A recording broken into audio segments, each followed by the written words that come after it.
Com as crianças em casa, num espaço reduzido, uma das coisas que nós podemos fazer é conversar com elas. Vamos conversar um pouco mais com as nossas crianças?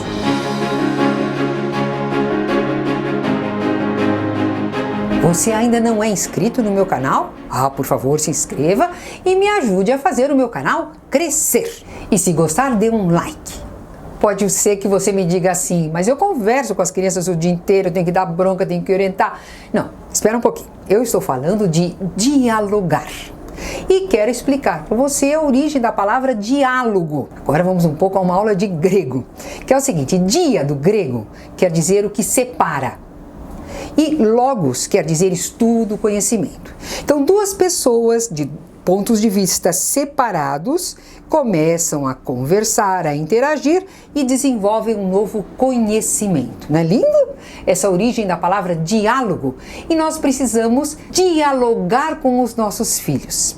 O que inclui que a gente precisa ouvir. Então, eu falo, depois eu escuto o que ele diz e a minha próxima fala vai ser alterada, sofrerá alguma transformação a partir da fala da criança. Esse é o princípio da conversa. Então, quando eu digo vamos conversar mais com as crianças, não quer dizer vamos dar mais bronca nas crianças. Eu quero dizer vamos conversar, saber do mundo delas, interagir com elas e conseguirmos desenvolver um novo conhecimento. Não é lindo?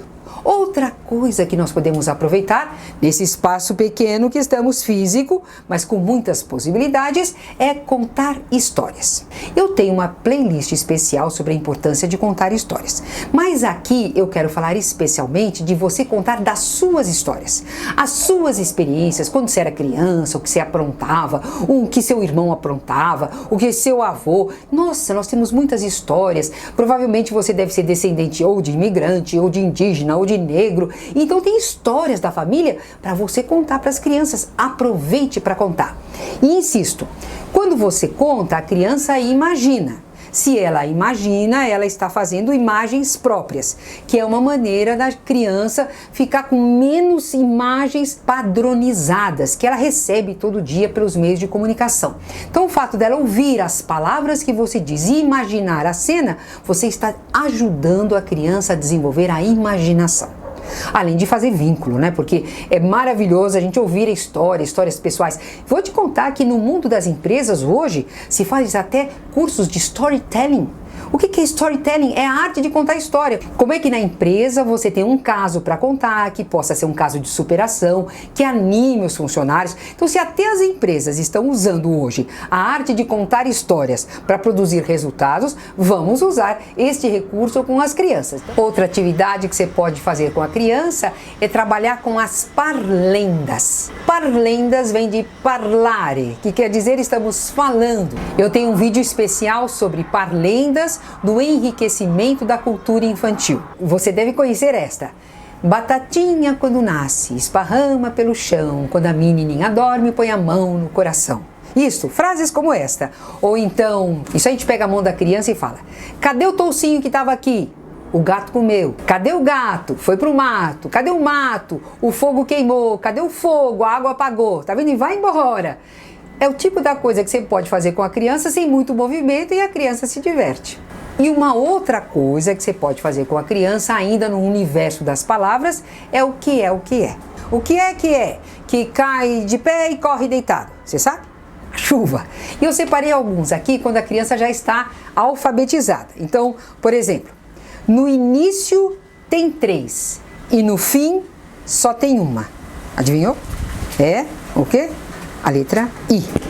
O urubu tem 3 e o urso só tem uma. É a vogal U. Ou, o que que tem no meio do ovo? O V. Tá vendo? Quando a criança está trabalhando a escrita, isso é uma coisa que ela vai ficando esperta. O que que a formiga tem maior do que o boi? O nome. O que que é verde, mas não é planta? Fala, mas não é gente? Ao papagaio. E assim tem várias adivinhas, o que é o que é. Olha, essa aqui eu gostei muito, que na minha procura eu não conhecia. São 2 irmãs quase idênticas que moram na mesma casa, mas nunca se viram. Imaginou? As orelhas. É uma boa resposta. Então, dá uma boa diversão com as crianças, sem muito movimento, elas sentam um pouco, conversam e aprendem e aumentam o vínculo entre quem está fazendo a brincadeira e quem está participando. São essas as minhas recomendações para você brincar com a criança através das palavras. A palavra que é esta maravilha inventada pelos seres humanos, esse código tão sofisticado para transmitir emoções, ideias e tal, e que pode servir também para brincadeiras.